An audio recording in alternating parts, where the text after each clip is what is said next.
एक तरफ यूपी में बन रहा देश का सबसे लंबा गंगा एक्सप्रेसवे, जिस पर बनी हवाई पट्टी पर आज भारतीय वायुसेना के लड़ाकू विमानों ने अपना दम दिखाया, तो दूसरी तरफ केरल में बनकर तैयार हुआ विझिंजम पोर्ट, जो देश में गहरे पानी का सबसे बड़ा बंदरगाह है। ये दोनों ही ऐतिहासिक निर्माण देश के सबसे बड़े औद्योगिक समूह अदानी ग्रुप की तरफ से किए गए, जिससे विकसित भारत का सपना तेजी से साकार हो रहा है। और इस सपने को साकार करने में अदानी ग्रुप भी बड़ी भूमिका निभा रहा है। चलिए अब एक एक कर दोनों प्रोजेक्ट्स पर विस्तार से बात करते हैं। सबसे पहले बात केरल के विझिंजम पोर्ट की। प्रधानमंत्री नरेंद्र मोदी ने शुक्रवार को केरल में Vizhinjam international deep water multipurpose port का उद्घाटन किया। इसका निर्माण अदानी ग्रुप ने 8,900 करोड़ रुपए की लागत से किया है। ये देश का पहला डेडिकेटेड कंटेनर ट्रांसशिपमेंट पोर्ट है और भारत में गहरे पानी का सबसे बड़ा बंदरगाह। इस मौके पर पीएम मोदी ने भी मंच से अदानी ग्रुप के चेयरमैन गौतम अडानी का जिक्र किया। उन्होंने क्या कहा, आप खुद सुनिए। मैं अभी पोर्ट की विजिट करके आया हूं और गुजरात के लोगों को जब पता चलेगा कि इतना बढ़िया पोर्ट ये अदानी ने यहां केरल में बनाया है। ये गुजरात में 30 साल से पोर्ट पे काम कर रहे हैं, लेकिन अभी तक वहां उन्होंने ऐसा पोर्ट नहीं बनाया। तब उनको गुजरात के लोगों से गुस्सा जाहिर करने के लिए तैयार रहना पड़ेगा। वहीं अदानी ग्रुप के चेयरमैन गौतम अडानी ने कहा कि हमें भारत का पहला गहरे समुद्र में स्वचालित बंदरगाह बनाने पर गर्व है। गौतम अडानी ने अपनी बात सोशल मीडिया प्लेटफॉर्म एक्स पर लिखी। उन्होंने अपनी पोस्ट में लिखा, आज विझिंजम में इतिहास, नियति और संभावना एक साथ आए। केरल का 30 साल पुराना सपना दुनिया के लिए भारत का प्रवेश द्वार बन गया। हमें भारत का पहला गहरे समुद्र में स्वचालित बंदरगाह बनाने पर गर्व है। भविष्य का वैश्विक ट्रांसशिपमेंट हब, ये दूरदर्शिता, लचीलापन और साझेदारी की जीत है। प्रधानमंत्री नरेंद्र मोदी और मुख्यमंत्री पिनाराई विजयन को उनके समर्थन के लिए धन्यवाद। हम एक साथ मिलकर एक मजबूत और साहसी भारत की ओर बढ़ रहे हैं। जय हिंद।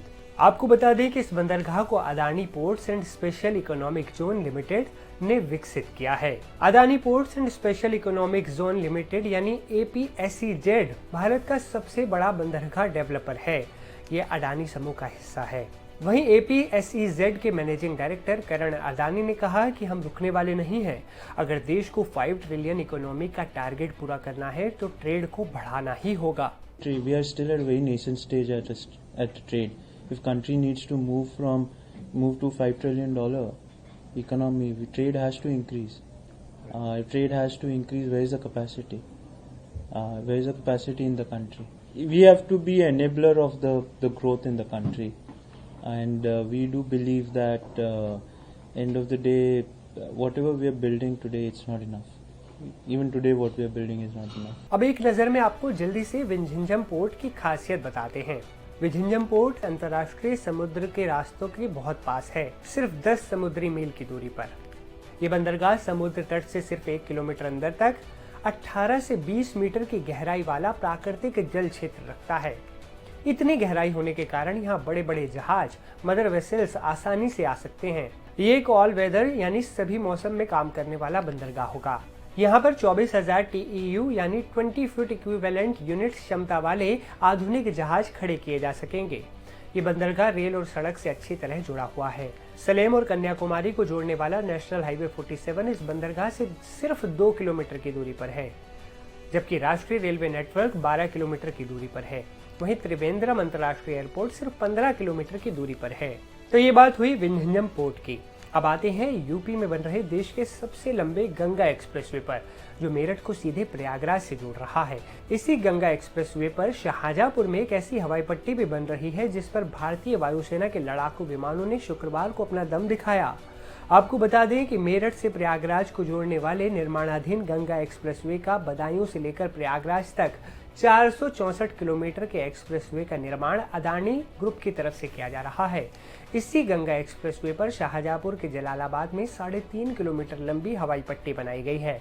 आपको जानकर गर्व होगा कि ये देश की पहली ऐसी हवाई पट्टी है जहां वायुसेना के लड़ाकू विमान दिन और रात में कभी भी उतर सकेंगे। अदानी ग्रुप भारत की सैन्य शक्ति को भी मजबूत करने में अपना सहयोग दे रहा है। पीरू गांव के पास बनी इस 3.5 किलोमीटर लंबी हवाई पट्टी पर शुक्रवार को आपात लैंडिंग का ट्रायल भी किया गया। शुक्रवार दोपहर को हवाई पट्टी पर राफेल, मिराज और जगुआर जैसे लड़ाकू विमानों ने एयर शो भी किया। इन लड़ाकू विमानों ने गंगा एक्सप्रेसवे पर टच एंड गो का अभ्यास किया।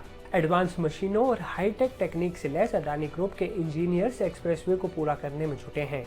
अदानी ग्रुप बदायूं से हरदोई तक 151.7 किलोमीटर, हरदोई से उन्नाव तक 155.7 किलोमीटर और उन्नाव से प्रयागराज तक 157 किलोमीटर के 6 लेन एक्सप्रेसवे का निर्माण कर रहा है। इस एक्सप्रेसवे को 8 लेन तक बढ़ाया जा सकता है। गंगा एक्सप्रेसवे का लगभग 80% से ऊपर काम पूरा हो गया है। डिजाइन, निर्माण, वित्त, संचालन और हस्तांतरण के आधार पर लागू होने वाला ये भारत का सबसे लंबा एक्सप्रेसवे है। गंगा एक्सप्रेसवे के प्रोजेक्ट की अवधि 30 साल की है। इसमें 3 साल की निर्माण अवधि भी शामिल है। भारत के सबसे लंबे गंगा एक्सप्रेसवे के निर्माण का ये टास्क देश के लिए जटिल विश्व स्तरीय बुनियादी ढांचा परियोजनाओं के प्रबंधन में अदानी समूह की क्षमता और एग्जीक्यूशन स्पीड का एक और सबूत है। फिलहाल अदानी ग्रुप के पास 35,000 करोड़ रुपए से ज्यादा की लागत के 13 ऐसे प्रोजेक्ट्स हैं जिनके तहत 5,000 किलोमीटर से ज्यादा की सड़कों का निर्माण किया जा रहा है, जो 9 राज्यों छत्तीसगढ़, तेलंगाना, आंध्र प्रदेश, मध्य प्रदेश, केरल, गुजरात, पश्चिम बंगाल, ओडिशा और उत्तर प्रदेश में फैला हुआ है। यानी केरल से यूपी तक और गुजरात से बंगाल तक सब जगह देश के बड़े निर्माण में अदानी ग्रुप की अहम भूमिका है और अदानी ग्रुप कम समय में क्वालिटी प्रोजेक्ट को डिलीवर भी कर रहा है।